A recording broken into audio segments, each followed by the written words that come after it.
Okay, so here we are in the pilgrimage. And what we're going to be doing in this call today is sort of like a mini ceremony. All I'm going to be doing is some prayers in the beginning, and then I'm going to guide you through a presentation. I'm going to guide you through a walkthrough of the actual program itself, because everything you're going to get is inside of a Google Drive folder. So I'm going to be sharing the link with you. Your entire program is inside that folder. Now, this program is go at your own pace, choose your own adventure. If you get the work done in the 12 weeks, by the way, you can't get the work done in 12 weeks. You're not going to finish this program in 12 weeks. This is going to take you the rest of your life. What I'm doing here is giving you a foundation to create a magical practice that lasts. What I'm actually doing is I'm creating a translator so that you can understand every magical or spiritual or scientific or religious practice on the planet from a place of understanding the fundamental foundation of science and spirituality. They all come from the same place, ultimately. They come from very simple concepts that are woven in the fabric of reality. And so what I'm going to be doing here in this program is I'm going to give you an idea about the concepts. I'm going to give you an experience of the concepts, and then I'm going to give you homework that you work on with yourself and with a partner, and you get to choose your partner at any time. You can change your partner anytime you like. But there will be partner drills in this program, things that you're going to have to do with another person. The purpose of that is because when we share our work with another human being, we share intentions. So what we're all going to be doing in this next 12-week pilgrimage is really going through a pilgrimage together. We're going to go through a journey. Believe me, every time I do one of these programs, my life, like for example, when I offered all of you this program, with the exception of Anthony, who came like yesterday, when I offered all of you this program, I had no idea I was traveling. I had no idea I was moving out of Nova Scotia. I had no idea that I was going on a spiritual pilgrimage to Costa Rica. I had no idea, and now I am. So that's how quickly magic can transform our lives. Magic, just by moving in the direction of something that we truly want, when we share intentions with other people, when we take action toward those dreams, things line up one after another. Who's experienced that in your life? Who's experienced synchronicities or little signs or miracles or little things showing you that you're moving in the right direction, even if it's one tiny, tiny step at a time? And we've all experienced it. Sometimes we forget, especially if we're not surrounded by people who remind us. But that's another reason why we're doing this program, so that we can be surrounded by like-minded people. So what I'm going to do now is I'm going to just say some very basic opening prayers. As this program evolves, we're going to be doing more intricate magic rituals and magic ceremonies. In the future, each one of these calls will be primarily audio. So what you'll be doing is you'll just be wearing your headphones, preferably on your phone if you can, or just in your seat. It doesn't really matter. It's up to you. And I'll guide you through opening your own magical circle. Now, you can literally just sit there and listen and visualize it. Or as you learn the rituals, you can actually practice the rituals with me each time we do this. If you're going to practice the rituals with me, you won't be able to be hooked up to a computer because you have to go around in a circle, which won't really work with a computer. So it'll be best to have your phone and your headphones on for the future ones if you would like to practice the rituals together. If you prefer to watch what's happening, I'm not going to be actually practicing the rituals in the future ones, so you won't see me doing anything. That's the beauty of magic, is if you see what I'm doing, you might start doing everything I do. And that's not the idea. The idea is for you to create it your own way. So I'll still guide you through the process through using your audio, but the actual practice will be yours to develop and figure out as time goes on. So what we're going to do today is just very basic prayers. I'm going to open a sacred space for us. I'm going to call in the 7 directions, which you're going to learn about today and throughout the program. And then we're going to set some intentions for what we all want to get out of the next 12 weeks and how we want our lives to transform. And then I'm going to guide you through a presentation that I've created, helping you understand how to rapidly heal yourself and manifest your dreams using shamanic high magic. And that term has never been used before that I know of. That's a term that I've coined, shamanic high magic. It's based on, you'll learn soon, my 2 very different influences. Then I'm going to give you a walkthrough of the actual program. And then depending on how much time we have left, we're going to see who wants to have any conversations about your intentions. So if you want to go a little deeper or expand a little more or dream a little bigger, that will be the opportunity to do that. Every call we do, we're going to have an opportunity for some conversations. In the next calls, what we're basically going to be doing is like the first 30 to 45 minutes is going to be a visual journey with some binaural beats and me talking to you. Each week has a different theme based on the 5 elements: fire, air, water, earth, and ether.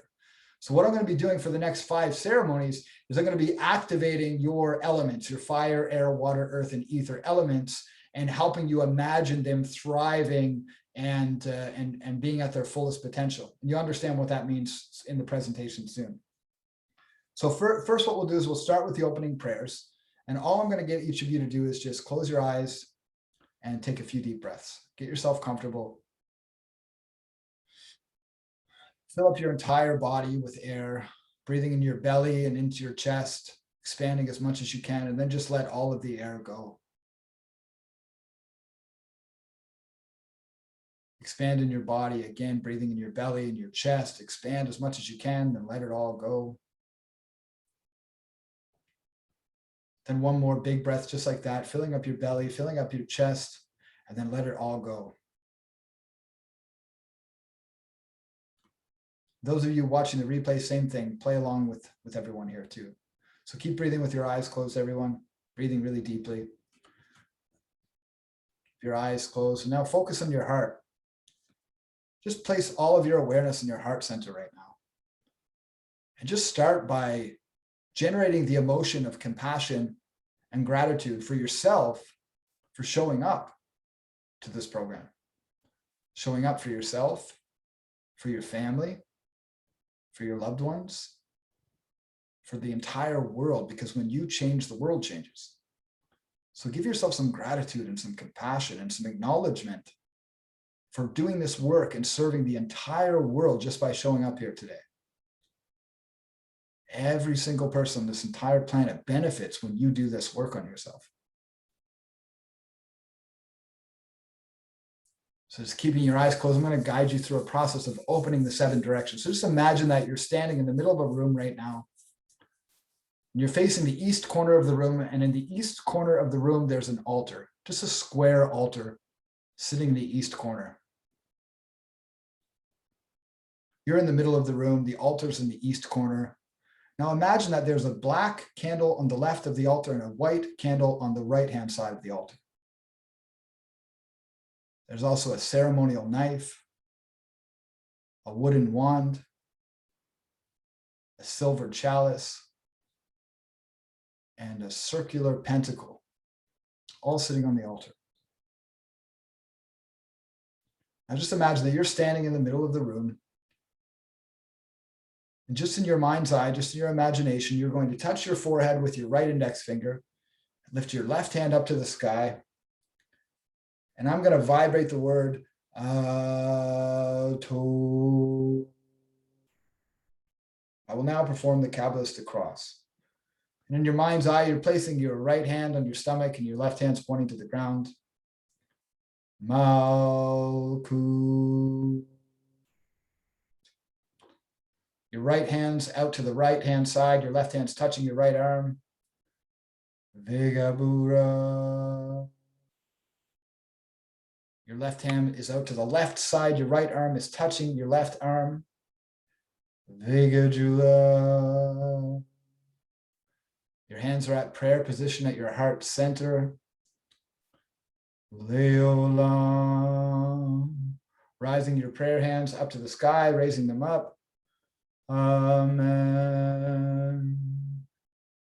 Keeping your eyes closed. So imagine that we're stepping toward the east, facing the east corner. Repeat after me if you like. I will now perform the invocation of the 7 directions. To the wisdom keeper in the east, element of air, Archangel Raphael, guardian of the east, be present and watch over me as I hold this sacred space. Bring with you the spirit of the eagle and the wisdom of the mage. Turning to the south corner, facing the south. Oh, great warrior knight, Archangel Michael, guardian of the south, element of fire. Be present and watch over me as I hold this sacred space. Bring with you the spirit of the lion and the courage of the king. Moving again to the west corner now, facing the west. Oh, great medicine healer, guardian of the West, Archangel Gabriel, element of water. Be present and watch over us as we hold this sacred space. Bring with you the spirit of the sea and the compassion of the Queen. Continuing clockwise, now moving to the north, facing the north corner. Oh, great temple priestess, Archangel Oriel, guardian of the north, element of earth. Be present and watch over us as we hold this sacred space.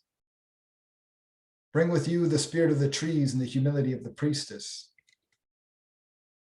Continuing clockwise to the east corner, then backing and standing into the center of the circle. Putting your hands down on the floor, touching the ground. Oh, great mother, Queen of the moon and earth. Be present and watch over us as we hold this sacred space.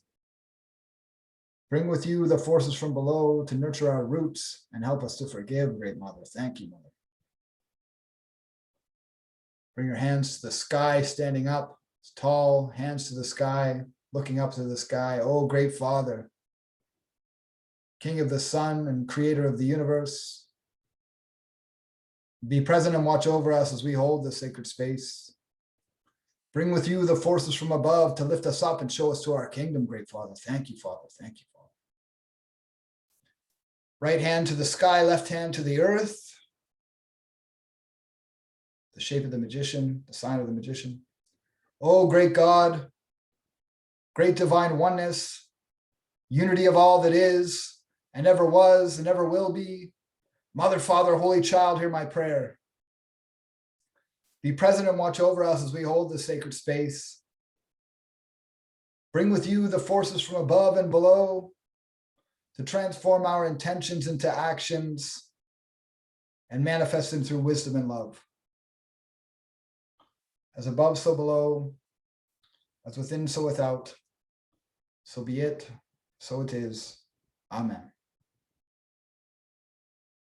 Keeping your eyes closed. I'm going to ask you a question, and I'd like you to just sit with the answer until the answer becomes crystal clear. When that answer becomes crystal clear, I'd like you to open your eyes and type it in the chat window. But please wait until the answer clicks. You'll hear it, you'll know it when you feel it. I'd like you to imagine that we can create a miracle in the next 12 weeks. The size of the miracle we create is relevant to the size of your imagination, my friends. What miracle do you want to create in the next 12 weeks together and with a higher power, with God, creator of conscious universe? What miracle would you like us to create together? What miracle would you like to see in your life in the next 12 weeks? And who will you become as a result of that miracle? What do you really, really, really want? What do you really want? Look inside of your heart. What do you really want?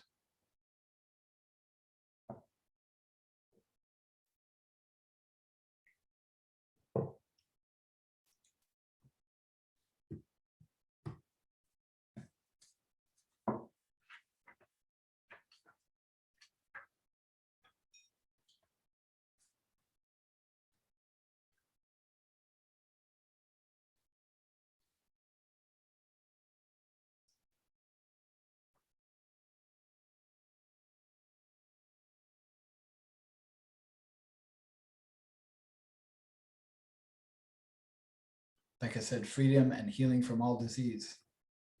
Yeah. What would you have once you healed all disease, Becca? What would you have then? Think about that and then let me know in the chat window. Alexis says inner peace and a comfortable body. Yeah, thanks. Thanks, Alexis.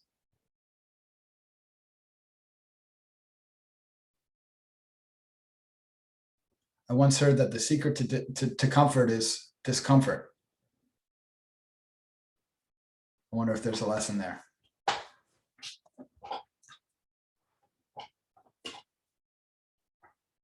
Luke said, be healthy and a healer for the greater good. Yeah, thanks, Luke. if you're taking notes for the pilgrimage, and I would highly encourage that you have a notebook or a binder or something that you're using specifically for this program, because you're likely going to want to go back and look at the notes. I'd like you to write down your intention in your notebook or on a piece of paper that maybe you can transfer to a notebook later. I didn't give a course materials handout, but the most important one is your notes. Tony said, everyone on the planet becomes aware of their social conditioning and programming and associated childhood trauma and understands how to heal their negative programming. Yeah, me and you both, brother. Let's hold that intention. Sophie said, living for my higher self and fully becoming a loving and joyful person to be able to inspire and help others. Yeah, here we go. Thomas said, living a life full of joy, trust, and love, and helping others to find those qualities in their life again too. Yes, and Una said, live in joy and spread love. Yeah, I love that.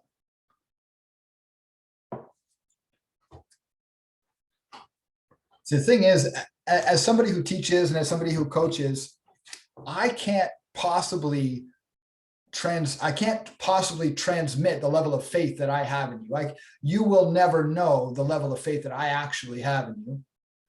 You'll never know what I believe you're capable of. It's not possible. You can't dream as big as I can for you, because I'm not you. So I don't have all your emotional issues. I don't have all your baggage. I don't have all your trauma. I don't have all the shit that you show up to your family with. I don't have all of that stuff. So I don't have those preconceived ideas about who you are and what you're capable of. I just know what human potential is, or at least I know a fraction of what human potential is. And that alone blows my mind. So, and that's only a fraction. It's not even a high percentage of what's possible. And I know that every single one of you is capable of true miracles. I mean, miracles of, you could part seas if you truly desired it. You really could. You can move things in your room if you needed a reason to. You can lift a car off of your child if you needed to. You are all capable of miracles if you need them. So the question is, what's the miracle that you need in your life right now? What's the miracle you need to be living a thriving life? I'm not here to help you not be sad. I'm here to inspire you to dream as big as heaven on earth for yourself. Because if enough of us dream of our own heaven on earth, which is not possible without others experiencing heaven on earth too, then we create a ripple that transforms the entire planet and the entire universe. You're going to learn very soon in this program that your potential as a magician is limited by your spiritual worthiness or unworthiness. Your potential as a magician is limited by how much you believe that you deserve love, and how much you believe that you deserve happiness and freedom and all of the great things the universe has to offer. Now, there's going to be a part of you that believes that you deserve all of that, and there's going to be a part of you that believes that you don't deserve all of that. My job here is to help you understand how to quiet the voice that doesn't believe and turn the volume up on the voice that does.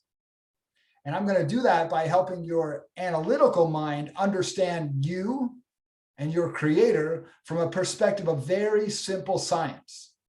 It's very simple. You don't have to believe in it for it to work. You just have to understand it for it to work.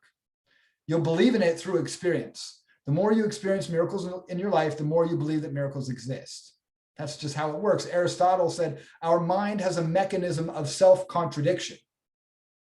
Our mind has a mechanism of self-contradiction. It's designed to make you forget about miracles. The Buddha, Jesus, Santa Claus could manifest right here in front of all of us right now. And we would all be like, oh my God, did you see that? That was incredible. Oh, wow. Tony and I, and Thomas and I, Rebecca and I, we'd be talking about it for weeks. But then in a month, we get old, and in a year, we'd probably forget about it. In 10 years, we wouldn't even believe it happened. We wouldn't even believe it happened. You could see a miracle, my friends. It's not that hard to find a miracle in your life. You've experienced them, but the mind says, that's not true. Well, I got to ask someone else. And the other person's like, I don't really believe you. I don't, how can they? They didn't experience it. So you start sharing your miracles with other people, and they don't believe them because they can't. And then we start to forget that miracles are real. So this program is designed to help you understand the science of miracles in a different way, not the only way, not the best way necessarily. It's just my way. It's just the way that I figured it out. And I'm creating it to inspire you to find a way that works for you. Maybe it's parts of what I'm doing, but what I'm doing is based on ancient wisdom. Billions or millions or maybe even trillions of people have understood this stuff before me. I'm just sharing the way that I understand it, because that's how we grow. And Sir Isaac Newton said himself, everything he's done is on the shoulders of giants. And this is the man who translated the Emerald Tablet, one of the most important scriptures and texts in alchemy. And he also was the founder of the law of the founding father of physics.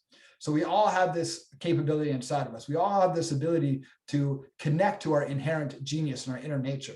Anthony said, freedom from bondage of limiting work and personal habits. And Fabian said, walking this earth with the highest frequency for the greatest good. Joe said, I'm a joyful, humorous, inspiring human who is showing up to all the people around me with whatever is here in this moment. Yeah, I love that. Did everyone post their intention here? Everyone did, right? Yeah, okay, cool. So again, please write those intentions down. I'm going to share my intention with you for a moment. And I feel vulnerable, again, sharing this, but this is a sacred space. And what we share here, no matter how vulnerable we get, no matter how honest we get, this is a sacred space that's here for us to share our vulnerabilities and our honesty. So my intention over the next 12 weeks is, first of all, to leave behind my life in Nova Scotia, to leave behind the identity and the character I created, being this person, living this life, pretending that this is how I think and how I act and how I live, and so that I can fit in with the people around me. I don't do it intentionally, but it just happens because I'm in my hometown area. It's a natural tendency for me to become the average of the 5 people I spend the most time around. And the people I spend the most time around here are people that I spent time around for a very long time, my friends, my family, and so on. So first of all, my intention is to travel to Costa Rica and to shed away that identity, is to go to another ayahuasca retreat, my 4th one that I've ever been to. I wasn't planning on doing this 2 weeks ago, or a week ago, or even 2 days ago, but this is what's lined up. So my intention is to go there and spend a week connecting to my purpose, connecting to the essence of what I know myself to be, so that I can best serve. And then ultimately for me to spend my time in Costa Rica, which will be like 2 to 3 months, completely letting go of all the false identity, all the false layers, all of the false characteristics that I unconsciously can't see because I'm living in a habitual environment. What I mean by that is, if you're living in the same environment that you were in when you went through all those traumas, when you went through all of those painful events, when you went through all of those challenging situations in your life, then you're naturally going to recreate that experience for yourself, because that's how the brain works. It's just how the brain works. So I have to go as part of this pilgrimage.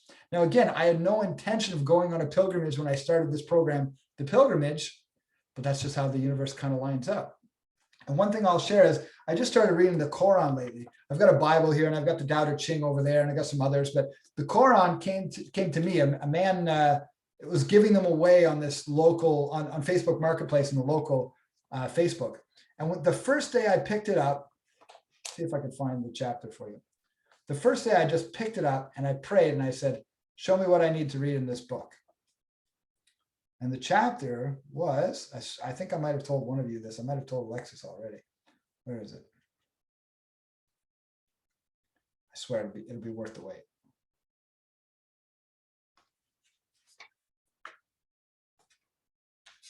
The first chapter I ever read in this book was called The Pilgrimage. You might not be able to see it, but it's the Quran, chapter 22. It's called The Pilgrimage.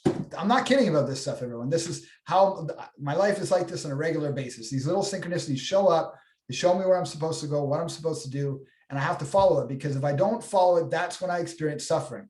I started to tell you all the story at the beginning, but Anthony's sound wasn't working, so I'm going to share it again before we jump into the presentation. When I was at the park today, I noticed myself not feeling all that inspired about doing this program. This is like I've put more work into this program than anything that I've ever done in my whole life. It's my whole magical journey. It's my martial arts journey. It's my shamanism journey. It's everything condensed into this simple program that I can express to others. And I wasn't feeling like excited about it or inspired by it. I was like, what is going on? This doesn't make any sense. So I prayed and I asked questions, and then I recorded myself journaling. What I recognized was that in the past, all of the times that I failed, or I thought I failed, my mixed martial arts career, playing music, different jobs I've had, different businesses I've launched. Every time I failed, it was because I had this image in my mind of how it was supposed to turn out. And so I had this strong image, this strong idea of how it's supposed to turn out. And I was so attached to how it was supposed to turn out that when it didn't turn out exactly how I thought it would turn out, I unconsciously created that in my life as a failure. I called that a failure. And so every time it doesn't turn out like I thought, which how often does it, right? How often does it turn out like you think it's going? It pretty much never does. But every time, which means almost everything I've ever done in my life, I perceived it as a failure because it didn't turn out how I expected. So then I would stop letting myself feel inspired and excited about anything I'm going to do, like traveling or like doing this program, because I thought, well, why bother being excited? I'm just going to get excited and then be disappointed anyway. So why bother even getting excited? So I'd be stuck in this loop of not feeling good about the thing, then doing the thing and then not feeling good about it. And so it would be this endless loop of never really fully feeling satisfied. And the reason is because I was so attached to how I thought things are supposed to be. And in that moment, I realized that all of my suffering in my entire life comes from the simple act of just expecting things to be different than they are, expecting my health to be different than it is, expecting my family to be different than they are, expecting my bank account to look different, my income to look different, my business to look different, my clients to be different. Just expecting things to be different is the root of suffering in every area of my life.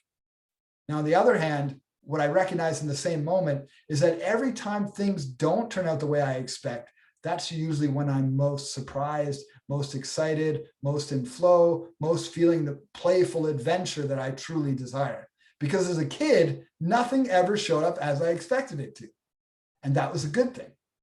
But now as an adult, I think I need to manipulate and control my world so that it turns out exactly how I want it to, or else I can't be happy. As if I know what will make me happy more than the universe will. So the secret that I learned is if I just let go and I just go with the flow and just focus on the present moment. And this is only today that this realization came to me again. Not to say that it hasn't come to me before, it just came to me at a deeper level today. Because of how much I'm inspired by this program and by how much I'm inspired that each of one of you are part of it. I hit my upper limit for happiness. I hit my capacity for feeling good. I wasn't able to feel any gooder because I was already at my limit, so I was crashing myself back down. So that realization helped me break through that limit and experience a higher level of happiness that I just wasn't able to experience before. And each one of you is going to go through that in this program, not once, not twice, maybe hundreds of times. Things are going to feel really good. Things are going to work. And then you're going to sabotage yourself and bring yourself back down. It's going to feel so unfamiliar to be happy because maybe you're not used to feeling that happy that your amygdala and your nervous system is going to say, oh shit, this is dangerous. We better get out of here. And it's going to bring you back down. But that's the whole point of this program, is to expand you more and more and more, to lean further into that edge, to explore that discomfort and that unknown, so you can begin to imagine what it feels like to be even happier, even more fulfilled, and for things working out even easier than they've ever worked out before. Does that sound good? Yeah, cool. Okay, we're gonna put I'm gonna share the presentation with you now, and then we're gonna go through the actual walkthrough of the program. So I'm gonna let me know if you can see my screen now. Yeah, good. You see this? Okay, 1 second.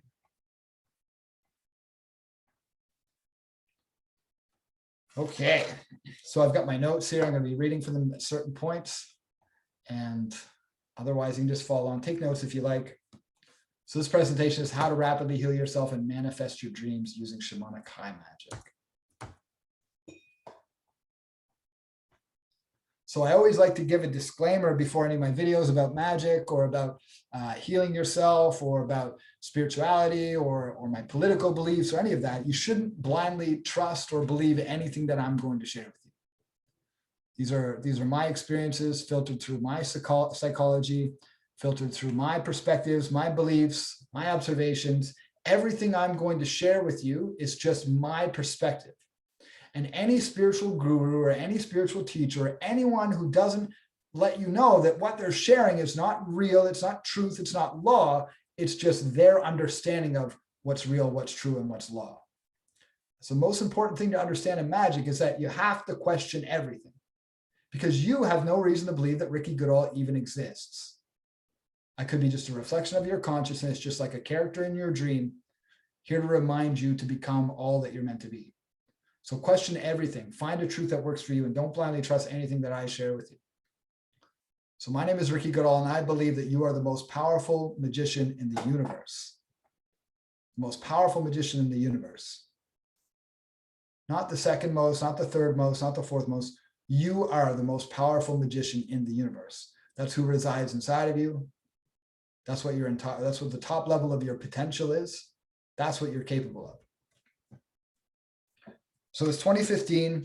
My girlfriend just broke up with me and my dream business was sinking fast. I'm reading this right now. I was leading a wellness center with 10 staff members and a business partner, and it felt like I was leading us all straight off a cliff.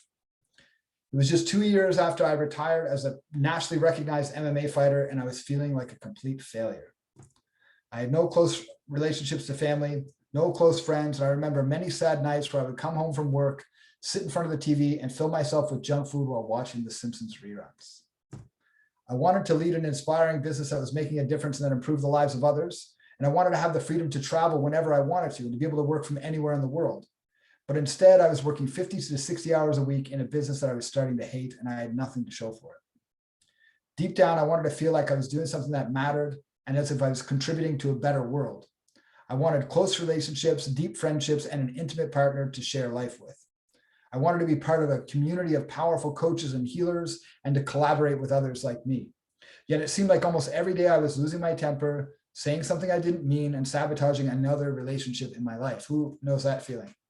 Who's gotten triggered and sabotaged their relationships before? Oh, only a couple of us, yeah. I can only see 3 of us, and every one of us raised their hands. Yeah, we've all done it, right? In some way or another, or maybe we don't say anything, and that's how we sabotage our relationship. I felt sad, lonely, and miserable. And I tried hiring business coaches, talking to counselors, and reading personal development books, but nothing seemed to work for me. I even spent 2 years in business school before opening my wellness center, yet I felt like nothing I learned was actually applicable to my business. Then one day, a friend came to me at work and could tell that I was stressed and overwhelmed. He was around when the business started succeeding and was there when it started to fall apart. He could see that I was unhappy and finally decided to call me out. "Why do you keep this business open?" he asked me. I reminded him of how we built the business from nothing with $0 in the beginning and how much momentum we created. I told him about the mission to bring powerful coaches and healers together so that we can transform the world and how we were making a difference in the community. I told him about all the things that were hard right now, and I believe that one way or another things would eventually change. And he said, "Yeah, but you hate this business. Why do you stay open?" And he wasn't wrong. I checked in with myself and realized that the reason I was keeping this business open wasn't because of the mission or the dream. It was because I was afraid to let it go. I was in a lease. The rent was almost $6,000 a month. And if I broke the lease, I had this unconscious belief that I could be on the hook for nearly $300,000. So I stayed in a business that wasn't making me happy because I had an unconscious belief that I couldn't get out of it. And he said, "Are you telling me that Ricky Goodall is going to let a lease stand in his way?" And he was right. There's no way I was going to let a lease stand in my way. Within a week, I got out of the business completely. I shut it down and I started to move on to my real dream, which was always to have a remote business where I could travel and work from anywhere in the world. And that's what I'm doing right now. I'm in Nova Scotia, but I'm on my way out, traveling again. My business was failing now, but I'd still achieved a number of big dreams in my life, and I was only 31 years old at the time. I somehow had the idea that I had to build this business first before I could make my bigger dreams come true. I had the idea that I had to start small, really small, before the big dream could actually manifest. I thought that I had to take smaller steps to get to where I wanted to. I didn't realize I could just change it in a heartbeat. I knew that if I didn't figure out something fast, I was going to end up homeless, bankrupt, or worse. And then it was right around that time that something miraculous happened. 3 world-class masters came into my life: a ceremonial magician, an indigenous shaman, and a spiritual mindset coach. The ceremonial magician was highly trained in an ancient form of esoteric high magic, a powerful practice used by the greatest spiritual leaders in history. He taught me how to connect to my higher self using ancient rituals so that I could create a conversation with what is referred to as my holy guardian angel. The first ceremony with this guy, I was so scared that I was actually sweating and shaking. I was so scared of what I was experiencing because he was kind of like molding and morphing into a different character completely. And my body kept getting lighter and lighter and lighter to the point where I thought I was going to just float right off the ground. That was just our first ceremony. We did more than a dozen very powerful ceremonies. They would take hours to prepare for, to set up, and to intricately change the altar and make sure that everything was set up exactly aligned with the intention of the ceremony. Every single choice we made leading up to that ceremony and in the ceremony was designed to make the ceremony powerful. And what you see in front of you right now is one of the rituals that we would perform in those ceremonies. The shaman was from Cusco, Peru, and came from a line of generations of indigenous medicine healers from the Andes Mountains and the Amazon jungle. He taught me how to listen to my heart and let go of the pain from my past that was causing me suffering in the present moment. He taught me how to forgive myself and those who have caused me pain so I could live a happier life. It's really the only secret. The secret to magic actually is love and forgiveness, which you'll learn as we go.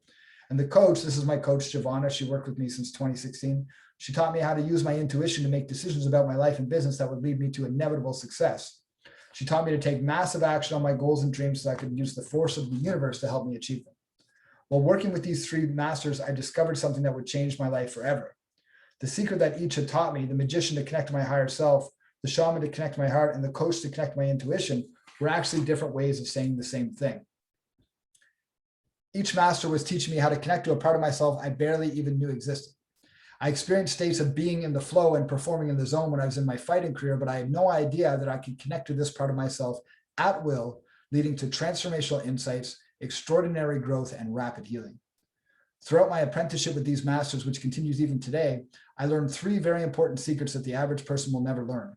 You won't hear about what these teachers taught me in the mainstream media, at least not anytime soon, and it's not something that you'll find in the status quo. The first thing I learned is that I am not Ricky Goodall. You are not Tony, you are not Thomas, you're not Luke, you're not Anthony, you're not Una, you're not Alexis, you're not Joe, you're not Sophie, you're not Becca. These are not who this is not who you are. You're not Fabian. These are your characters. And Amanda and Christian and the rest of you watching, these are not who you are. These are your characters. If you truly understood what that means, what it really means, you'd be free of all of your pain, all of your guilt, all of your shame, all of your regret. You'd be free of all of it. Be free. Ricky Goodall is the character or identity I created since I was born to get love from my parents and to fit into the world, because I thought I needed to become someone I'm not in order to get love. Ricky Goodall is a set of programs in the forms of fears, beliefs, and habits that I started forming all the way back in my childhood. I am the observer, or the higher self, observing Ricky Goodall's life through his character or identity. The second thing I learned is that all of the things I felt guilty for, like getting angry, sabotaging my relationships, and failing in my business, were products of my mental programming I started creating in my childhood. They were the behaviors of my lower self, not my higher self. And through applying what these masters taught me, I can transform these parts of myself and become who I know myself to be. I can literally create my own character. The third thing I learned is that I am the average of the 5 people I spend the most time around. This is so important. This is so important. If I am not spending time around people that inspire me, I will not live an inspiring life. It's mirror neurons. This is scientifically proven. And it's a spiritual thing that's been going on for thousands of years. I learned that the challenges I was experiencing in my life, a lot of the suffering I was experiencing was because of the people that were in my life. I'm not saying we have to cut out the people that are not inspiring us. We just have to surround ourselves with more inspiring people. So the average changes. If I was going to change internally, I was going to have to change my external environment, including the people I spend the most time around. I learned everything I could from these masters and eventually discovered a common thread between each of their practices. I learned that the techniques they were used were based on ancient scientific healing systems found all over the world, and that at the core, they were all based on the same fundamental concepts. I found a pattern in these ancient systems that I'd never heard of before. It was so simple, yet incredibly profound. I knew that if anyone fully understood what I discovered, they could change the world. I started to teach what I learned to others through my coaching, online courses, and videos on YouTube, yet I still noticed there was something missing. First, I could only handle so many clients at once, which meant that if I was really going to make an impact, I'd have to figure out how to reach more people. Secondly, I noticed that my clients were not getting it as quickly as I knew they could, and having only me as their source of information was limiting how deeply they could implement the concepts into their lives. I remember that I am the average of the 5 people I spend the most time around. You're going to be hearing that a lot throughout these next 12 weeks. And so I realized that if I really wanted to transform people's lives, teaching them the concepts wasn't enough. I'd have to create an environment where they could not only learn the ideas, but put them to practice around others who are doing the same. And you're all here experiencing that for that exact reason.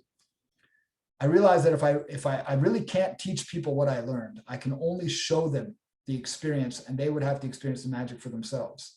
I decided that the only logical next step would be to build a community of others like me who are just as excited about what I discovered as I was. I put the system to the test and my life began to transform.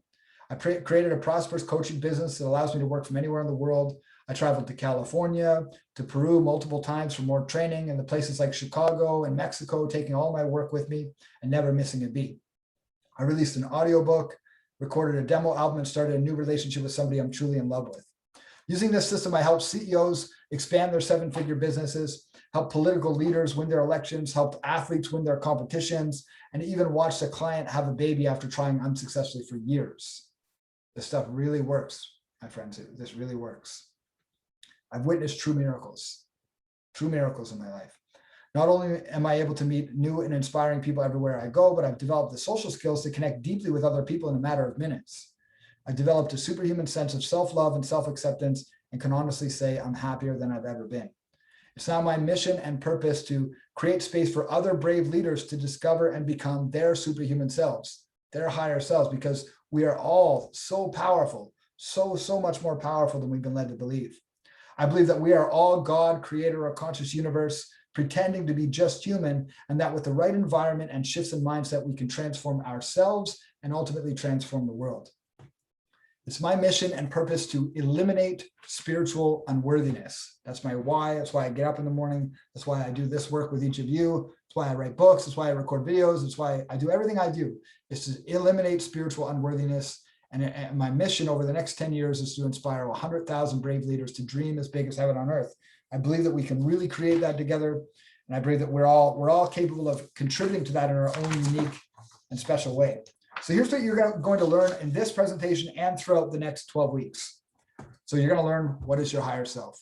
Again, this is from my perspective and my understanding.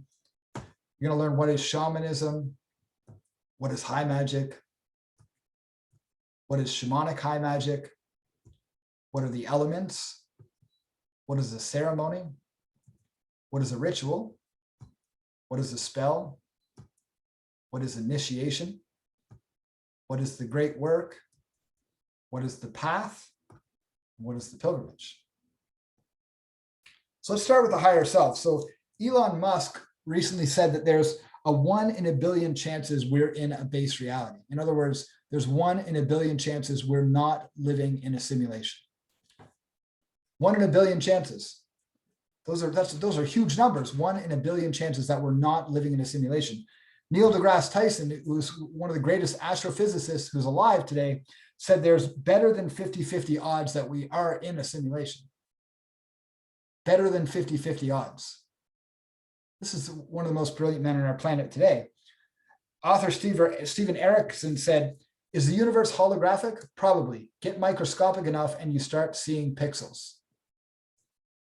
So most of us have come across this idea before, that the universe is holographic, the universe is energy. There's the Copenhagen interpretation was a quantum science experiment back in the 1800s that suggested that reality is both a wave and a particle at the same time. The double slit experiment, which happened later in the 1920s, basically proved that when we're not looking at reality, reality doesn't exist. When there's no observer, reality drops into a state of quantum potential, pure potential. That's a fascinating thing to understand, because that means that reality only exists when we're actually looking at it. Think about when you're playing a video game, one of those old video games, like when I was growing up, and you get too close to the edge of the game and you can't really see far ahead because the game world hasn't created itself yet. You got to keep running. And as you run, the game world slowly materializes in front of you. Does anyone know am I the only one? Yeah, you guys get what I mean? I think that's sort of what reality is doing, but obviously at a much higher rate. So then who are we and what are we? Well, according to these ancient systems, we are the microcosm to the macrocosm. So the human being is the microcosm. We are the small everything. And then the universe is the big everything. In ancient alchemy and Kabbalah, they say, as within, so without, as above, so below. You are your world around you, and your world around you is a reflection of you. We are the self with a small s, and God, creator, or conscious universe is self with a big S.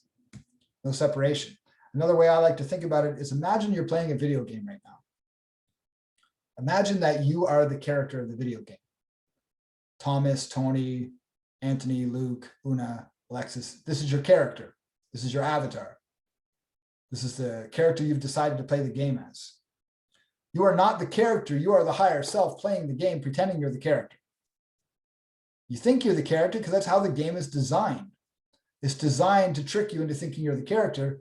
The purpose of the game is to continually remember you're not the character and rise above the character's dramas and fears and limitations, become what you're meant to be. Your entire game world is generated from and influenced by you as an external projection of you. This is a mind bender to really think about. Everyone in your game experience is a reflection of your character. You've created your character, and then everyone around you is a reflection of that character. But what you really are is the higher self playing that game. As within, so without. Ricky Goodall, I don't really exist in your reality. I mean, I'm in my reality, experiencing my own individual, unique version of the game. And it looks like you're in my reality with me, but I only know that to be true because that's my perspective. I can't really know if you exist at all. I can't really know if you're real or separate from me. In a quantum world, nothing is separate. Everything is the same. Everything is one. It's like you're in a house of mirrors. And everyone you see is you. And all your judgments of them, good or bad, are reflections of your own self-judgments, good or bad, painful or pleasurable. Again, you are the microcosm to the macrocosm.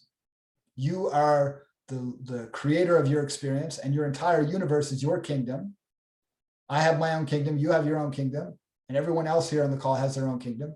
And we all experience and influence our reality, our kingdom, individually, but then we also experience it collectively because our own reflection influences how we show up later in the game if we continue to identify as the character. So imagine that you're dreaming right now. If you were dreaming right now and then suddenly you woke up, you would know that Ricky Goodall wasn't actually in your dream. I was just a character in your dream.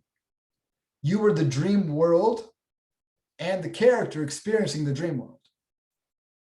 You would wake up and realize, oh, Ricky was just a reflection of my consciousness in my dream, just trying to help me experience something.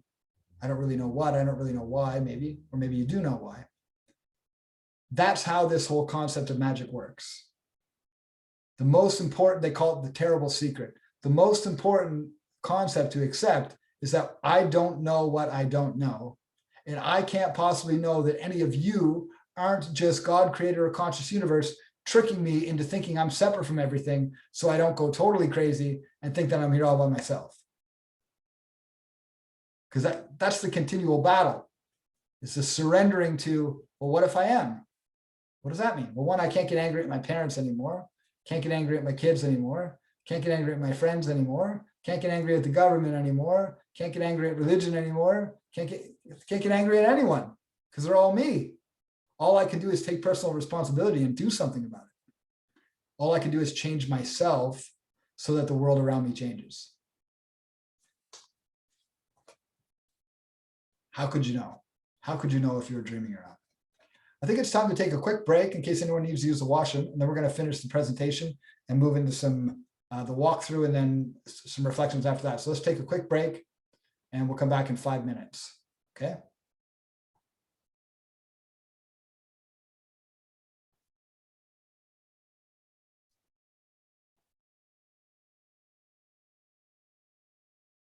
Here we go. Can you all see my screen? Can you see the PowerPoint right now? Okay, cool. All right, so next, what is shamanism? Again, these are all just my personal understandings. I'm not going to be giving you a lot of information in this program because you can research all of this stuff on Google all by yourself. You can find all these things. I'm going to give you my basic idea. So shamanism is the world's oldest spiritual system. It's the oldest religion. I believe that shamanism and high magic are actually the same thing when you truly understand them. They're based on the same fundamental geometrical concepts, psychological and geometrical concepts. And the basic idea in shamanism is that the universe is inside of you, and by healing yourself, you heal the universe. In shamanism, the basic ideas are to work with your physical, mental, emotional, and spiritual bodies. Not just your physical body, not just your mind, but your physical, mental, emotional, and spiritual. This is what we're going to be working with throughout this program. If most of you have gone through my book, The Rise of the Authentic Self, I talk about the elements a little bit. My next little booklet, A Simple Way to Understand God, you're all going to get a copy of that ebook as part of the program. I mentioned that in there too, because it's so important to understand this. Shamanism is found all over the world, and the word shaman, which most people are surprised to find this that I've spoken to, including me, it's actually a Siberian word. It's not a South American word. It's not an indigenous word in the sense. It's actually a Siberian word, but it is about Siberian shamans, ancient Siberian medicine people, but it was borrowed from them. So shamans basically use rituals and prayers and ceremonies to interact with various dimensions of the being, of the individual and themselves, to encourage alignment, harmony, and balance. So when I work with somebody in a shamanic setting, what I'm doing is I'm connecting to the highest energy of love that I can, so that I can channel that experience for the person I'm working with, so that they can experience a higher capacity of love, so that they know what's possible for them. And then they can create a life that mimics that experience they've had. The ceremony is not meant to change everything. The ceremony is usually meant to show us what needs to change. And then we do the change on our own. Shamanism is a form of high magic. It works with the elements of nature, including plant medicines, to heal people of sometimes so-called incurable diseases. It's a form of high magic that uses chanting and drumming and rattling and praying to initiate altered states of consciousness that allow the shaman to connect to higher dimensions of reality. In shamanism, the healing happens primarily through purging heavy, stuck emotions and transmuting them into empowering emotions. When we have a lot of density in us, it's hard for us to feel lighter. So the idea of shamanism is really about purging. High magic is also really about purging. It's about letting go of the parts of ourselves that hold us back from existing in our natural, authentic state. So high magic, the best way to understand high magic is that there are three types of magic. There's low magic or black magic. This is the magic that hurts people. It's about hexes and curses and putting a spell on somebody. This magic is called low magic because it's what alchemists call puffer magic. So it's for people that are just looking for an easy way. They're just looking for quick gold, quick success, quick happiness, and they get it temporarily, but what goes out comes back to us. So if you use black magic to take something from somebody or to hurt somebody, the witches say what goes out comes back in threes. So what you put out comes back to you, even more than what you put out comes back to you. So if you do some kind of spell to hurt somebody, the universe is going to then bring that back to you. So I do not in any way mess around with black magic. Medium or gray magic is like the law of attraction. I have a vision board in front of me right now. Technically, that's gray magic. It's like trying to attract or trying to manifest or trying to create what I want. It's still a little manipulative. So I have to be careful that I don't get too attached to what's on my vision board, because if I do, I might feel sad that I had to change it from Mexico to Costa Rica. Not that sad, but it still changes my plan. So it's important for me to, if I'm going to practice gray magic, to be okay with what comes, because what comes is for my greatest good. And then higher white magic is completely focused on healing. It's focused on the idea that if you want a more abundant life out here, then I have to heal the scarcity in here. If I want a more loving life in here, then I have to heal the pain and fear in here. We change the internal world to change the external world in white magic or high magic. High magic is essentially the practice of raising consciousness to be one with everything, to be one with God, creator, conscious universe, the all, unity, whatever you want to call it.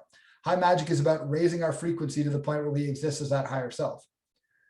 And I'm the kind of person that I will not practice something or teach something unless I have 100% faith that it works. I have experienced such profound experiences of being my higher self, being that authentic self, that I know that this works. That's the only reason I decided to put this program out there, is because if somebody says, oh, how can you say it works? Listen, I don't need anyone to believe me. I know what I experienced. And I know that every single one of you is capable of what I've done and so much more, because you've got your own talents, your own gifts, your own perspectives that you bring to the world. So your practices are unique to you, and there's no potential to what you can experience with magic. Rituals, prayers, spells, incantations, invocations, and other rituals are used to activate dimensions of consciousness and archetypes of the mind to expand awareness. Once we know something exists, it's very difficult to unknow it after that. In order to reach a higher state of consciousness, a person must purge heavy or dense emotions. I imagine the water balloon analogy, or a hot air balloon. You see the strings at the bottom of the hot air balloon. Imagine that these strings are attached to anchors or sandbags. No matter how much you turn that flame up, that hot air balloon's not going anywhere. Eventually, it might even catch on fire because it's trying to raise faster than its limitations will allow it to. So likewise, if you try to raise higher than your limitations will allow you to, you'll experience suffering. So the idea is we have to cut away the cords that keep us attached to the ground. High magic is a way of cutting those cords and allowing yourself to raise to whatever degree you desire to raise. In essence, it's really the practice of connecting to God, creator, or conscious universe, and becoming one with that essence, not as that essence, because if I was God, I could just lift everything up and put it down. And maybe someday I can do that, but right now I can't. So I have to be humble and say, well, I'm not God, but I am of God. So then I must be God, because the two can't be separate from themselves. There can only be one all, and the all is everything. So I must be part of that all. And so the limit to which I can express that all through me is a limit that my imagination allows me to. So quickly, shamanic high magic is a term that I created because I discovered a code. I discovered a secret code, which I'm sharing with you all through this program. And this secret code connected together high magic, shamanism, spirituality, science, and everything for me. And the code is hidden in the elements. So the elements, most of you have heard of the elements before. I'm sure everyone has heard of the elements at some point. Simply put, they are fire, water, ether, air, and earth. By show of hands, who's heard of the elements? I mean, I know most of you have, at least in my book, probably before that. And you've heard of them somewhere, yeah. So the elements are the basic science. What you see in front of you right now is the entire ancient scientific system. The entire ancient scientific system could be deciphered just in this one symbol with these 5 very simple concepts. They represent air, fire, water, earth, and ether. Everything in the entire universe can be classified in one of these 5 categories or in multiple categories, depending on what it is. They represent states of energy, states of matter. Fire is plasma, air is gas, water is liquid, earth is solid, and then space or ether is the Bose-Einstein condensate, or just space or ether or nothingness. They are the densities of energy, the layers that energy condenses. The electricity in our body is fire. The gas in our body is air. The liquid in our body is water. The matter in our body is earth, and then the space in our body is ether. Really simple. They also represent the platonic solids. Everything, every ounce of matter, every molecule of matter is broken down into one of these shapes. The entire fabric of the universe is just these 5 shapes in various combinations, and they represent fire, air, earth, water, and ether. The entire fabric of the universe, from a geometrical perspective and from a physical perspective, is these 5 elements. The entire video game is made of just these very 5 basic elements. The entire group of regular polyhedra, that's these platonic solids, owes its popular name to the great Athenian philosopher Plato, who in his dialogue Timaeus associated with the 4 basic elements, fire, air, water, earth, that he's supposed to form all matter through their combination. So the entire universe is formed through these very simple shapes. In magic, we imagine them as the air is the east, south is the fire, water is west, north is earth, the above is ether, the below is ether, and the center is ether. These are the 7 directions that we invoked earlier at the very beginning of the ceremony. What we are evoking was these 5 elements: fire, air, water, earth, and ether. Northeast, southwest, up, down, and the center. All of consciousness can be classified in these 7 directions. You're moving one of these degrees anywhere you move in the universe. You're either moving north, east, southwest, up, down to the center, or one combination of those, multiple combinations of those directions. The entire universe is broken down into these 5 elements in all of these different dimensions. You can see it again here. Here's what we did earlier when we opened the 7 directions is we created a sacred sphere. What you see here is a sacred sphere. This is where magic happens inside of. When you open a sacred circle, you're basically just opening the circular part, northeast, southwest, and the center. When you open the 7 directions, you're creating a sphere of magic around you. Sort of like your torus field or your Merkaba, lots of different names for it. This is what you're creating around you using these ancient rituals. You can imagine the elements like basic operating systems in a computer. We all have 5 basic operating systems.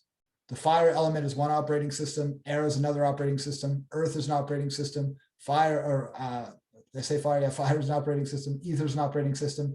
These operating systems inside of your body, or multiple layers of your dimension of your being, they are the operating systems that generate your holographic reality. So you are the 5 elements: fire, air, water, earth, and ether. Your body, your space, your gas, your matter, your liquid, your plasma, your electricity. You are the 5 elements, and the whole universe around you is the 5 elements as a reflection of the elements inside of you. So if you imagine that an element was like a holographic projector, and then reality is what's on the projection screen, the elements are the lenses that you project your world through. Now, I know that what I'm sharing here might be deep for some of you. Maybe it's like, what? Why do I have to know this? This is the fundamental understanding of magic. If you understand this, if you understand the elements, you can change reality. You can transform your body, you can transform your mind, you can transform your world, you can transform your relationships, you can transform everything in the whole universe just by understanding the elements. They are the basic science and the basic spiritual concepts that underlie everything. The 5 elements represent your 5 bodies: your spiritual body, your emotional body, your mental body, and your physical body, and your consciousness. So you are a 5th dimensional being, and your 5 dimensions are spiritual, mental, emotional, physical, and consciousness. And if you're creative, you can imagine that this symbol also represents the 2 legs, the 2 arms, and the head, the human being, like we saw in that Vitruvian Man earlier, that Leonardo da Vinci drawing. Here's the symbols in geometrical, using ancient geometrical alchemical symbols. So the one at the bottom is fire, bottom right is fire, then water's above that, then ether at the top, air over on the top left, and then earth in the bottom left. Here's the Hebrew symbols that Tony was asking about earlier. Here's some of the Hebrew symbols: Yod, He, Shin, Vav, He. Yod, He, Shin, Vav, He is the 5 words, 5 symbols used to represent the 5 elements. Yod, He, Shin, Vav, He does not mean fire, water, ether, air, earth. Those symbols that you see in front of you, those are hieroglyphic symbols. Those aren't just Hebrew letters. Those are Hebrew nouns. Each one is a noun, so it's a picture. Each one of those letters is a picture that represents, well, what do they say? A picture means 1,000 words. They mean endless things. They mean fire, and then they also mean father, and they also mean king, and they also mean south. And they have so many layers of meaning that it takes a lifetime to even begin to grasp these ideas. Your external world is the 5 elements, and your internal world is the 5 elements. Your video game character, the person you call Tony, Thomas, Luke, Anthony, Una, Becca, your character is the 5 elements. And then your game world, your video game world around you is also the 5 elements. You are the elements are you. So shamanic high magic is a practice of transforming our internal elements so as to influence the external elements. It's a practice of changing the internal world as within to change the external world, so without. So we're going to get into some real basics about ceremonies and some of the basic parts of magic. Again, these are no rules. These are just my understandings. So the Oxford Dictionary says a ceremony is the ritual observances and procedures performed at grand and formal occasions. So a ceremony in magic or in shamanism, the more grand and formal you make it, the more powerful it will be. This is why we do them on full moon or a new moon or a solstice or an equinox, or we plan it for months, or Tony just got back from Rhythmia and it probably, you plan it for weeks. You have dietas and diets and cleanses and all these different things that you do to prepare. The Wikipedia says, and this is my favorite version, a ceremony, and I underlined these things myself, a ceremony is a unified ritualistic event with a purpose, usually consisting of a number of artistic components performed on a special occasion. I mean, if you look at a shaman in Peru or Costa Rica, you'll see them dressed in all these different colors, wearing all these different symbols. Now, I've got this is brown obsidian. A person gave it to me after a ceremony I put them through. My ring has meaning, all these things have meanings. magicians or shamans or healers that use magic, they'll be very artistic in everything they do. The altar is created in an artistic way. What they wear is with intention. The day is with intention. Everything is with intention, and it's performed as a special occasion. Simple examples of ceremonies: a baptism is a ceremony, a wedding is a ceremony. There's magic all through society, even though that we would never really see it. Being sworn in is a ceremony. Going to court for a parking ticket is illegal. It's actually a magic ceremony. It's based on ancient magic. A graduation is a ceremony. Initiation is another form of ceremony. And a funeral is a ceremony. This is my definition. A high magic ceremony is the act of invoking forces of nature, including but not limited to the 5 elements in the 7 directions, so as to raise consciousness and become one with God, creator, or conscious universe. The whole point of any magic ceremony is to raise our consciousness. If I'm performing a magic ceremony to try to get my favorite card, the difficulty in that is I don't know what I have to heal to get my card. So I'd rather heal what I need in the ceremony than wait for the universe to heal it outside of the ceremony. So the idea is whatever I can get, the work that I can get done in the ceremony saves me from doing it outside of the ceremony. If you imagine a play or a theater, the ceremony is the performance. It's the entire play. The entire performance itself. As you'll learn in a minute, the ritual is like the act, the spell is like the script. So if you imagine a ceremony is the entire play, it's from start to finish, it's your entire performance. So a ritual is a sequence of activities involving gestures, words, actions, or objects performed in a sequestered place and according to a set sequence. I say a high magic ritual is a set of specific actions performed with the intention of generating specific states of consciousness. Sometimes when I pray, I rub my hands together. Rubbing my hands together like this stimulates delta waves. Delta waves are the kinds of brain waves that monks experience when they go into deep meditation. So before I perform a ritual, I'll breathe. I'll rub my hands together. This is including before plant medicine ceremonies or on plant medicine ceremonies. I'll breathe. I can feel the energy generating inside of my body, and then I'll pray. Because what I'm doing is I'm generating all of this kinetic energy, and then I'm directing it with my prayers. Simple examples of rituals: brushing your teeth. We all know how that ritual works. We all know what we get out of that. We brush our teeth on a regular basis so that our teeth are clean and white. Likewise, the rituals that I'm going to be sharing with you in this program, the more often you practice them, the whiter your light gets in your life. Meditation is a ritual, prayer, shaking hands, family dinners, writing a gratitude list, all simple rituals. So the ritual is the act, the actual scene of the play. The ceremony is the entire play itself. The ritual is the act of the play. The beginning, we have an end, we have a in the middle, climax, and all of that stuff. A spell, according to Merriam-Webster, is a spoken word or form of words held to have magic power. A spell can be simply an incantation. Thank you for prosperity. That's a magic spell. Thank you for my family. That's a magic spell too. It's really, it's thank you, gratitude is magic power. So do all the Hebrew words and all of the different chants you can use. I say a spell is a magic formula intended to influence reality in a specific way. It's got a specific intention. You can imagine the spell almost like the climax of the ceremony. Most of you know the Lord's Prayer. You probably heard it at one time or another in your life. Maybe the Ganesh mantra is another spell. Having a vision board is a magic spell. Setting new moon intentions are magic spells. You can look up magic sigils. I won't be teaching in this course, but you can look those up. Those are magic spells. Smudging is a magic spell or ritual. And a gratitude offering is a type of magic spell. So again, the spell is like the script. The ritual is the scene or the act, and the ceremony is the actual play itself. So at the end of this program, you're all going to have the opportunity to perform a self-initiation. There are 2 types of initiation. There's self-initiation and then a regular initiation. An initiation is an electrical transference from one person to another. We see initiation rituals all throughout society. They're on The Simpsons.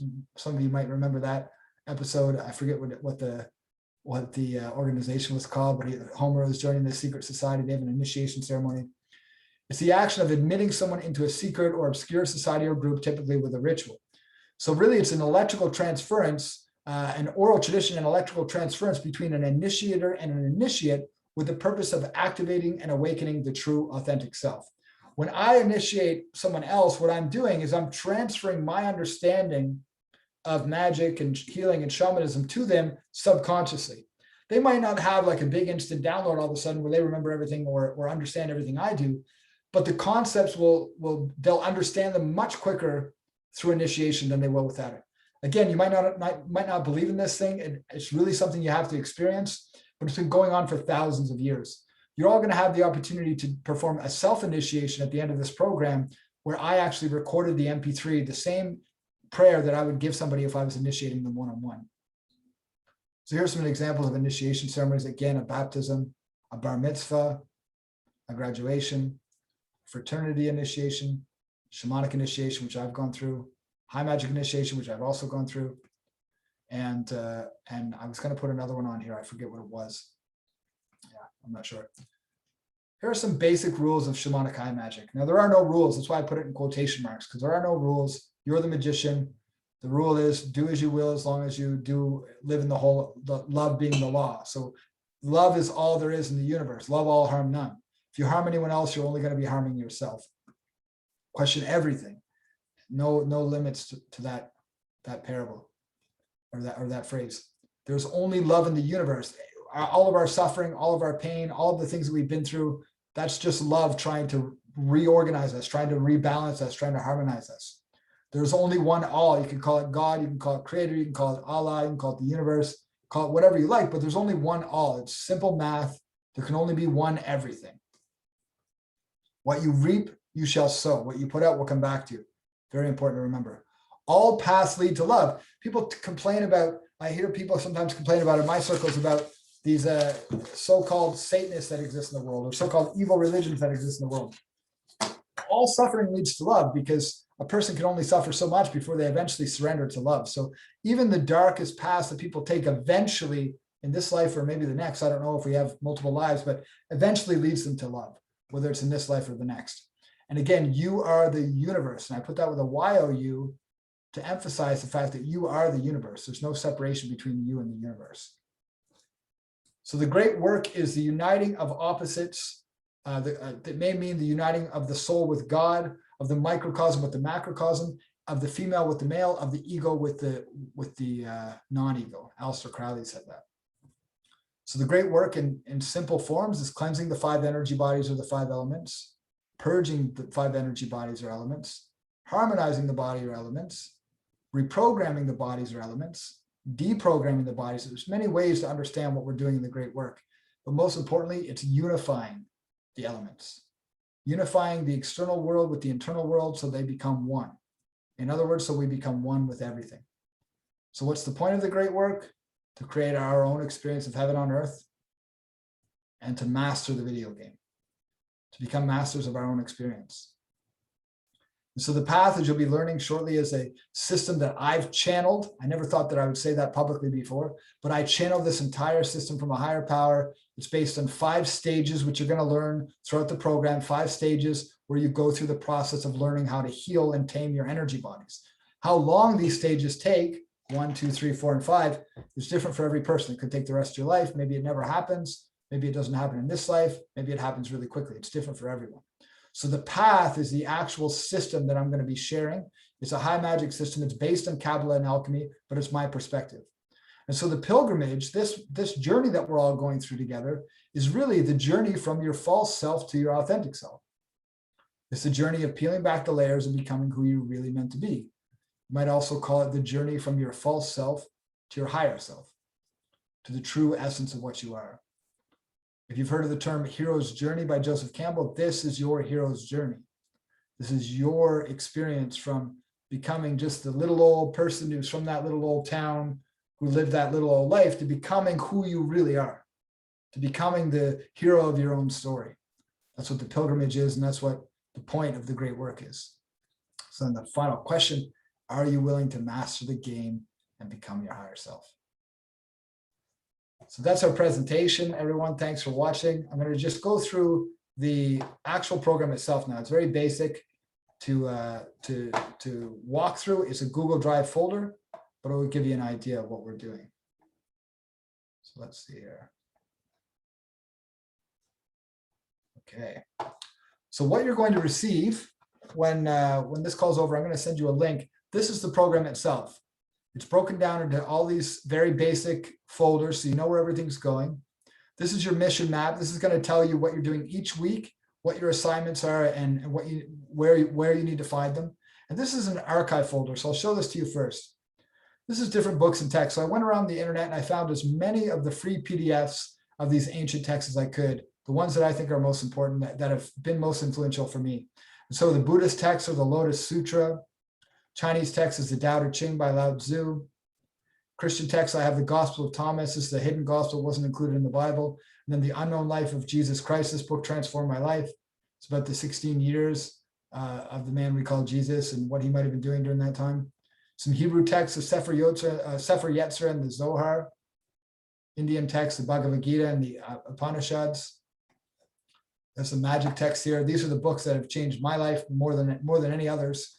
A Garden of Pomegranates, I'm still studying. I think I'll study that for the rest of my life. The Complete Golden Dawn System of Magic is a book that's like literally 4 inches thick. You could hurt somebody with it if you hit them with it. That's how big it is. And that I've gone through maybe 1% of that. The Doctrine and Ritual of High Magic, I've read a number of times. This is a companion PDF. I would suggest if you're interested in any of these books that you find the actual book if you want to really go deep, but these PDFs will get you started. And then the Tarot teaches all about the Tarot based on the Hebrew alphabet. This is the ancient version of the Tarot. Then we have the Muslim text. We have the Clear Quran, the one I showed you earlier. And then the books that I've written. So the Rise of the Authentic Self, which most of you, I think, have listened to already. If you hadn't, that one's going to give you a really great foundation of what we're doing in the program. And then the Path of the Pentagram is a program that I created for some of my clients. You don't really need to do this because it's already in the program. But if you want more content, if you run out of content, you want to go deeper, this is older content as far back as soon as 2020. Some of the videos which you'll be learning in the program and as back in 2019 and earlier. And then in another part of that archives folder, we have meditations and breathwork. So I've got some theta waves in here. These will help you get to sleep, or for meditation or for relaxation, you just put your headphones on and listen to them. These are alpha waves. I had a doctor create these binaural beats, so they're like considered medical grade. I don't know how much of a difference it makes, but they work for me. The 12 hertz alpha waves binaural beats are for flow, creativity, and mental performance. These are my favorite ones. If you've ever been to any of my breathwork journeys, these are the ones that are in the background. This is a heaven on earth guided visualization that will walk you through that. It's 15 minutes. You can listen to it every day. This one's a 44-minute breathwork journey. A number of you have already done this journey before, and you might have this MP3, but there it is again. And these are, I don't know what hertz these binaural beats are, but these are with music for relaxation. So that's just bonuses. You don't have to do any of that stuff. It's just extras. Here's the mission map. So it's very simple. As you can see, it's just a list, but it tells you each week what we're doing. So we just did this. We're just in the process of doing this one now. You're going to be learning the Kabbalistic cross, which I'll show you in a minute how to get there. You're going to create your own magical name. You're going to read about magical tools. And I wrote an audio book specifically for this program. I actually, funny enough, started writing it like 3 years ago and I forgot about it. And it's called The Pilgrimage. And it's exactly the basis of what we're teaching here. And then I just remembered like a month ago. So I just finished that book. You're all going to get a copy of that audio book. It's only 2 hours long. I would start with this before anything else. It's going to give you a good idea of the whole program, what we're doing. And then there's a performance planner. So I'll give you an idea of how that stuff works. So as you can see, each of your sections, each bi-weekly section is broken down. And you'll learn why they're broken down in these stages later. But in week 1, we have your performance planner. So this is a planner. If you don't already use a planner, or even if you do, I would highly encourage you to use this one throughout, at least for the 12 weeks. It completely changed my life doing things this way. So all I do is I wake up, I write my intentions for the day, I practice gratitude, and then I count my successes. Really simple. And then I map out my day. If you've got one thing going on in your day, put it in here anyway. Just the practice of doing this releases dopamine. Just the practice of organizing your life releases serotonin and dopamine and makes you feel more powerful, more successful, and it gives you more magical energy. And then there's monthly planners, same thing. You're just planning a basic idea of your intentions for the month. And then a weekly planner, same thing, basic idea for your intentions for the month. Very simple, but it works. You got the rest of your assignments here. So the Kabbalistic cross is in here. This is going to teach you how to actually perform the Kabbalistic cross in Hebrew, in English. I don't ever do it in English. I only do it in Hebrew, but it teaches you how to do it. And then there's also a companion MP3 of me actually doing the ritual. So you can hear how I pronounce the words, you can hear how I project my voice, you can hear all that kind of stuff. This is the audiobook, the pilgrimage. Again, I suggest you start here. This would be the first thing that I would do, is listen to this audiobook. Again, it's 2 hours long. Then there's a basic ritual you can practice every day. So what I do here, these are based on the 5 elements. I take 5 minutes for each thing, at least, sometimes more. 5 minutes of proclaiming your purpose. So I might use these beads and I might say, I am the greatest healer who ever lived, or I am the greatest leader who ever lived, or whoever you want to show up as every day. Breathe deeply. This could be meditation. It could be breath work, just really deep breathing. I do this for 30 to 35 minutes a day. Visualization, imagine your future. I do this for 5 to 10 minutes a day. Exercise, 30 to 50 minutes a day, or 30 to 60 minutes a day. And then ether, pray for thanks. Pray, thank you, God, thank you, universe, thank you, whatever. I practice this ritual for at least 25 minutes a day. So 5 minutes each section every day. So I included that there if you'd like to practice that. This book up here is my audiobook, A Simple Way to Understand God. If you go through those concepts, it will also help you understand the program a little more deeply. I'm not going to tell you what's in the rest of these folders yet because you don't need to know them. And some of the assignments I'll be adding in as we go. This is all you need to focus on for the next 2 weeks. It's just this first set of assignments, which is practicing the Kabbalistic cross, completing your magical name, or creating your magical name, reading about the magical tools, starting the audiobook, and starting your performance planner. You're going to watch a video lesson, which is right here. Some of you have already seen this video lesson. Start reading that audiobook or the ebook, A Simple Way to Understand God. If you haven't already, you need to download a Kindle reader for that. And then practice the Kabbalistic cross ritual every day, and then continue using your planner. So it's very simple, not a lot of time. The ritual takes 15 seconds or so to practice each morning. It generates your energy, and you'll learn more about that as we go. The rule with magic is you try and then you understand. So I don't tell you a lot about the thing before you actually do it. I'll tell you after you do it. It'll work better that way. Each section has a ceremony, and each ceremony is based on one of the elements. So in the next ceremony, we'll be doing an entire ceremony focusing on fire, air, water, earth, and ether, all the way down here. Each section every 2 weeks has a new ritual. So the first ritual is the Kabbalistic cross. Then we're going to be doing the lesser banishing ritual of the pentagram. Then the invocation of the 7 directions. Then the holy water blessing. And then the invocation of Yaheshua. This is the invocation of the higher self. And then finally, you'll perform your own initiation ceremony on a new or a full moon. That ceremony, which is down here at the end, there's an entire ceremony that you're going to be filling out yourself. So you're going to be practicing these rituals as you go. So by the time you perform your initiation ceremony, the idea is for you to remember all of these rituals without having to look at a piece of paper. It might not happen. It's okay if you use the paper, it's fine. But the idea is to implant them and install them into your mind so that you can perform the ritual on your own without having to look at the paper necessarily. This is the program. It's very simple because the content builds as we go. So as you learn each one of the rituals, you're going to be adding it onto the other rituals before it. There are also audio lessons and exercises in each section. So for example, in stage 1, there's a purging the spiritual body audio lesson and then an assignment. These assignments are edgy, let me tell you. So first of all, here's this purging the spiritual body. Kneel on your hands and knees and ask higher power for help with your healing and transformation. Most people won't, that in life, maybe not this group, but most people will never, ever end up doing this ever in their whole life. This is so necessary for our healing. I learned it the hard way. I got humbled by ayahuasca and many other plant medicines before I did it myself. But if you do it here, it'll be much easier. If you don't, it's okay. You'll get there eventually. You're going to write a list of all your fears and share it with another person, preferably somebody in this group. So that's going to be one of your challenges after today, is to find a partner. Write a list of all your current sources of suffering and share it with another person. And write a list of all your painful behavior or your so-called sins, the things you feel guilty for and ashamed of, and share it with another person. This is the purging process. Now, of course, you can't write a list of everything because, as you'll learn, the list never ends. So you're going to remember this stuff for the rest of your life. But if you get into the practice of just sharing it with somebody, hey, guess what I found? I remember the time when this is a true story, when I was 12 years old and I inappropriately touched my mom's cat once. I remember that the other day. Who can I share that with? Oh, I remember this time that I was drinking as a teenager and I made out with some girl while she was drunk. Who can I share that with? These things, as we share them, as we purge these parts of ourselves that we maybe were once ashamed of, we start to forgive ourselves. And then as we forgive ourselves, our frequency raises. So every assignment each week is like these, and they get more fun as we go on, but the first ones are a little more challenging. Each week it's going to be something different. And I'll be giving you an audio lesson to go along with these to help them feel a little bit smoother and a little bit easier. So that's the program. I'm going to be sharing this folder with you after the call. You can go through here. You could start right here. This will guide you through everything that you need to do. It's very, very simple. If you have questions, you can post them anytime in the tribe group.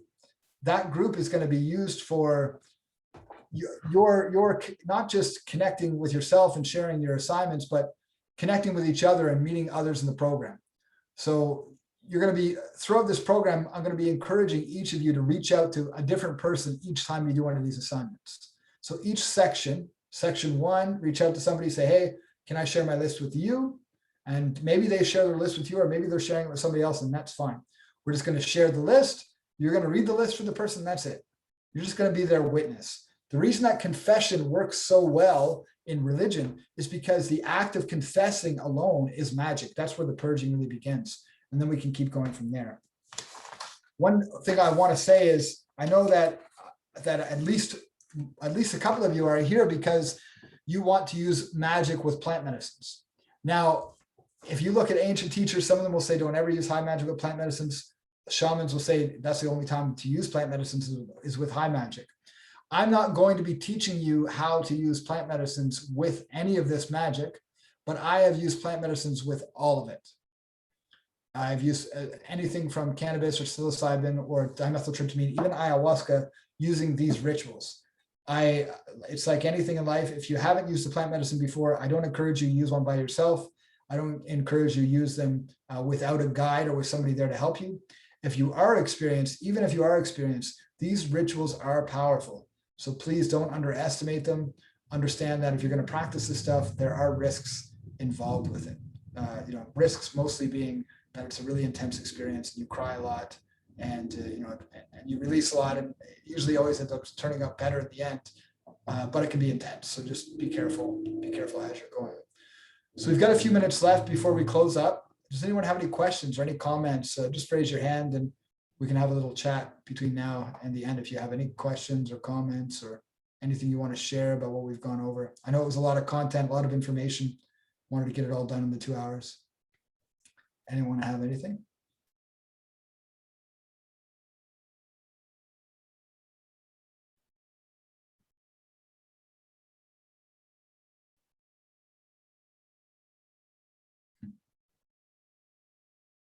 Alexa said, what is the ritual we're supposed to do every day? So the one that you're going to start with in section, let me share my screen again for a second. Thanks for asking that, Alexis.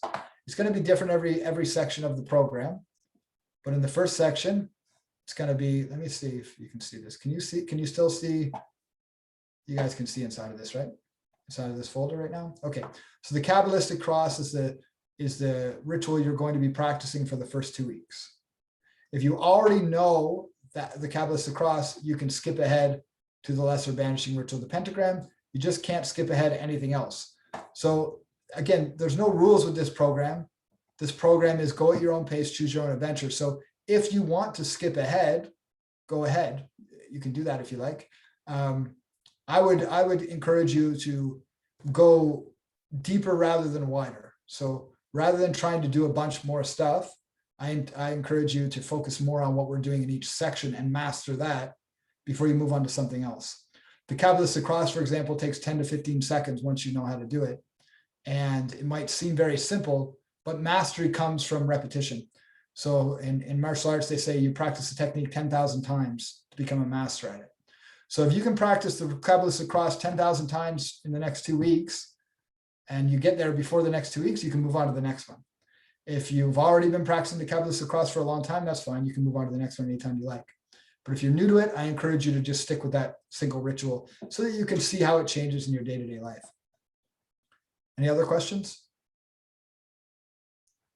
Yeah, so Sophie said, you mentioned the high magic name. Could you please explain? Yeah, absolutely. So again, I'll share the screen to Oh, where's that? Let's see here.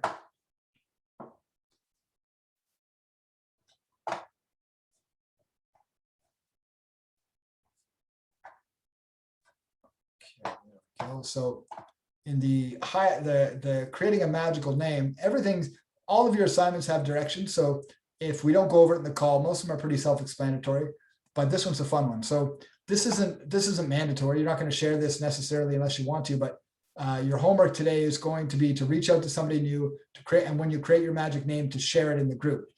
But you don't, as you learn here, you don't share what your magic name represents. You can share only your magic name. So a magic name is a name that's a combination of 3 words translated into an old language like Latin, or if you know Aramaic, or if you know Hebrew, or if you know even Spanish could work. You're translating it into an old language, and then it becomes 3 words. And you're taking those 3 words and you're bringing them together to create 1 word. This is called like a magic sigil, or a magic symbol, or a magic name. So this name is basically 3 words you choose to represent you, or your magical working, or why you're doing what you're doing, or why you're practicing magic in the first place. Or, mind, body, spirit is very common 3 words. So I chose those ones as the example. It could be something as simple as that, or it could be something that means something more direct to you. And again, never tell anyone the roots of your magical name, because it's meant to be secret, and you'll learn why when you read that assignment. Okay, any other questions?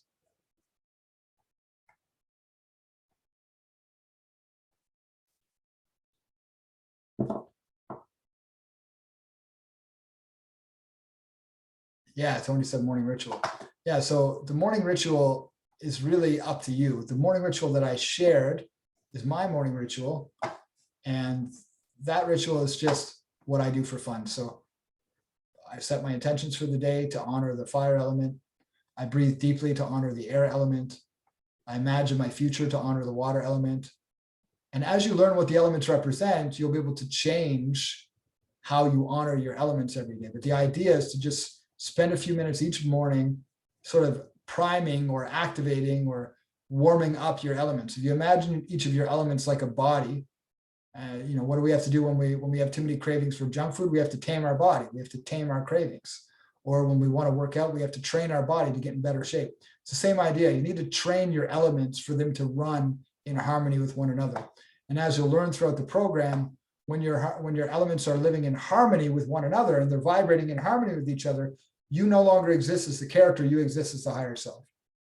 And so I explain that in the book, The Pilgrimage, which again, the audiobook, you'll start that. I explained it in my book, The Rise of the Authentic Self as well, and the audiobook, A Simple Way to Understand God. As you go throughout the program, these concepts are going to become more and more clear, even if you've done this work before. For those of you who haven't read or listened to The Rise of the Authentic Self yet, that's I would start that one after the pilgrimage at some point. It would probably be beneficial to finish it before the end of the program if you can. But again, no pressure, go at your own pace. Any other questions? Thomas said, just as I have to leave in 2 minutes, how to find someone with the group to share my thoughts with. Yeah, so Thomas, I added you to the pilgrimage group on Mighty Networks. Remember the tribe? It's in there. I sent you an invitation to that group. So you're all in that group. I'm going to get you to all post in there as your homework at the end. I'll tell you in a minute. So Thomas, basically what I'd like you to do is go in that group. There's already a thread where you introduce yourself. So introduce yourself in that thread, and then just pick somebody from that thread and send them a message and ask them if they would like to be your partner, or if you want to share your partnerships. They can be your partner, you can be someone else's partner. Alexis said, do you have a favorite source for altar items? Thrift stores. Thrift stores are a great place to find magic tools, because you can find some really amazing things that you wouldn't find anywhere else. The wand I have was created by my brother, and the athame I have, I'll show you all of those in the next ceremony probably. The athame was given to me as a gift from my dad. The chalice is silver that I found in a thrift store. And the pentacle I bought somewhere else. So it's really about intention. The more intention you have behind it. My magic teacher once told me that if you need a black and white candle and you only have 2 white candles, you just write the word black on one of them. Magic works based on your intention. So there's no right. It doesn't have to be perfect. You can use whatever you have at your disposal. You can use a kitchen knife and a pencil for a wand. You can use a mug, whatever for a cup. It's really just about intention. But of course, the more often you use an item, the more that your subconscious mind recognizes that item and what it represents and what it's meant to mean. So the more powerful the magic can be. Any other questions?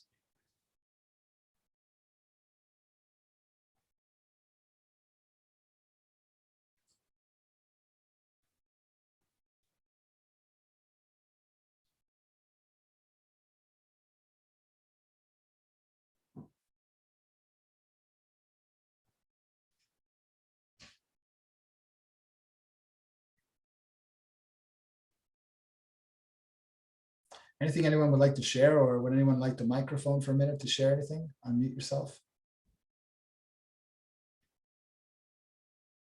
I know Tony always likes to share something. That's what I wanted to ask him. I know Thomas does sometimes too.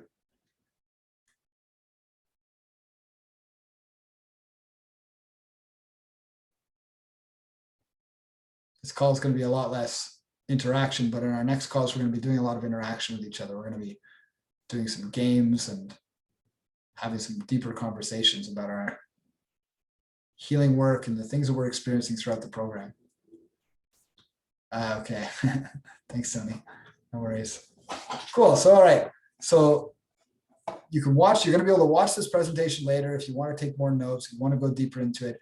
Everything that you're experiencing in this program is going to be refined by the end of the program. Like, for example, the book, the pilgrimage, the audio book, it's an unedited version. I just sent the actual book to my editor, and that's not even ready yet. So what you're getting is a very unrefined, unedited version.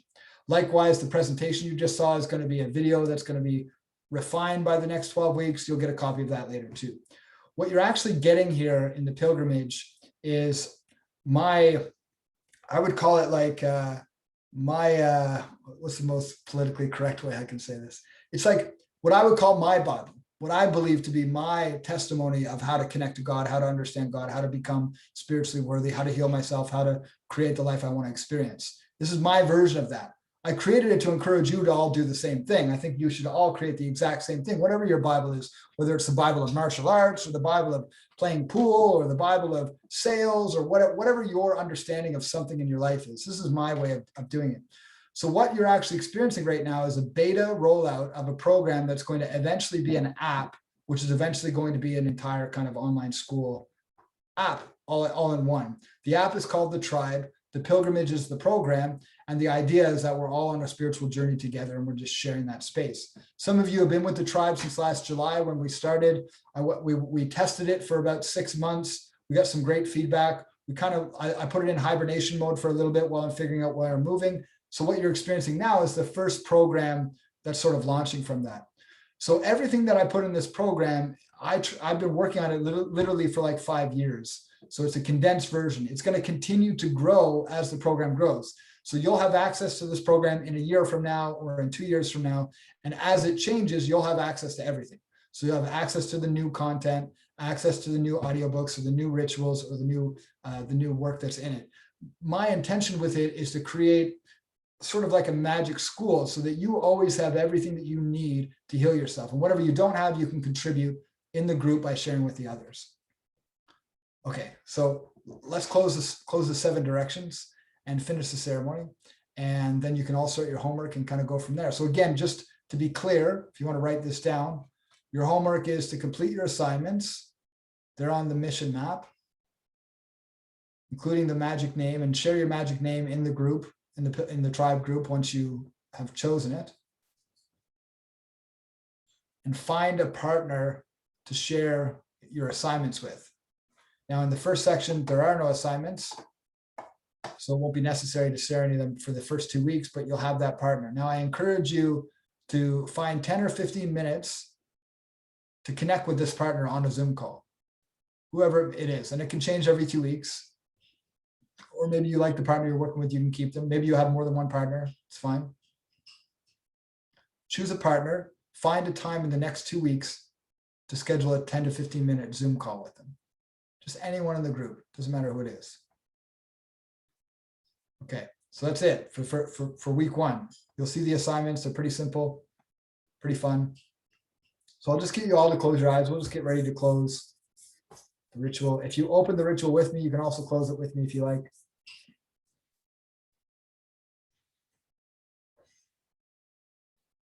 So just imagine that you're standing in the middle of that room again. You're facing the east corner. We're going to do everything backwards, and we're not going to release the archetype of God, creator, or conscious universe, because it is all that is. So there's no need to release it. We're going to start by focusing on the ceiling, looking up to the sky, hands to the sky. O great Father, King of the sun and creator of the universe, thank you for your presence today.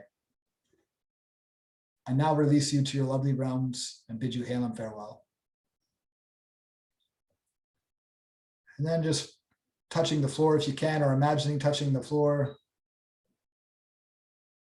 O great Mother, Queen of the moon and earth, thank you for your presence today. I now release you to your lovely realms and bid you hail and farewell. Standing up and facing the east corner, Archangel Raphael, guardian of the east, element of the air, thank you for your presence today. I now release you to your lovely realms and bid you hail and farewell. Moving counterclockwise to the north corner, Archangel Auriel, guardian of the north, element of earth, thank you for your presence today. I now release you to your lovely realms and bid you hail and farewell. Moving still counterclockwise from the north to the west,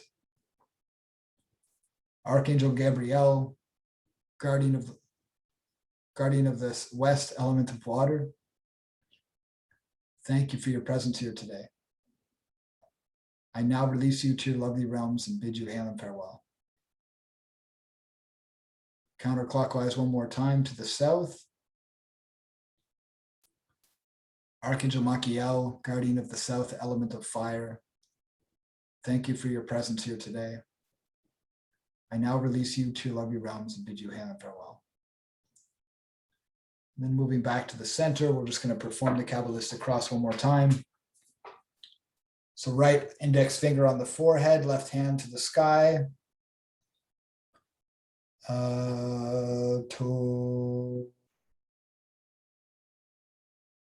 Right index finger to the stomach, left hand to the ground, to the floor.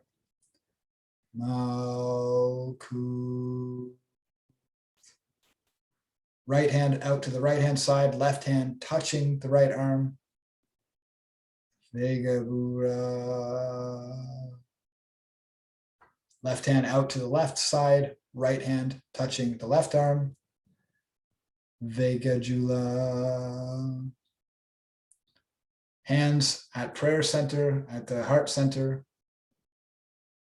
Leolam. And then raising hands up to the sky, still in prayer position. Amen. Okay, so that's the Kabbalistic cross. So the pilgrimage book that I shared with you all, the audiobook, it's my first fictional book I've ever written. So it's also the first fictional audiobook I've ever read. So I'm feeling vulnerable about sharing it all with you. But in the book, the character goes through this pilgrimage where he starts learning about magic, and he goes through an initiation ceremony, and he goes through all of this healing. And although the book is not based on fact, a lot of the concepts, most of the concepts in it are based on facts and my own experiences. So as you go through the journey, you're going to be going through the journey that Aniel, which is the character in the book, is going through. So the reason I encourage you to listen to this book and finish it in the next 2 weeks is because all of the rituals we're doing and all of the concepts we're going to be learning through the next couple of weeks are condensed in that book. So again, it's an audiobook. It's 2 hours long. It's in your introduction folder. I would start there before anything else. It's probably the most fun and light way to start, and then practice your rituals. So that's it for tonight, everyone. Thank you all for coming out. Thanks for all of you for being part of this program. I'm excited to see where we go over the next 12 weeks and what we create together. I'm just going to unmute everyone so we can all say goodnight. If I can't unmute everyone. Okay, I can't unmute everyone, but you can unmute yourself. There we go.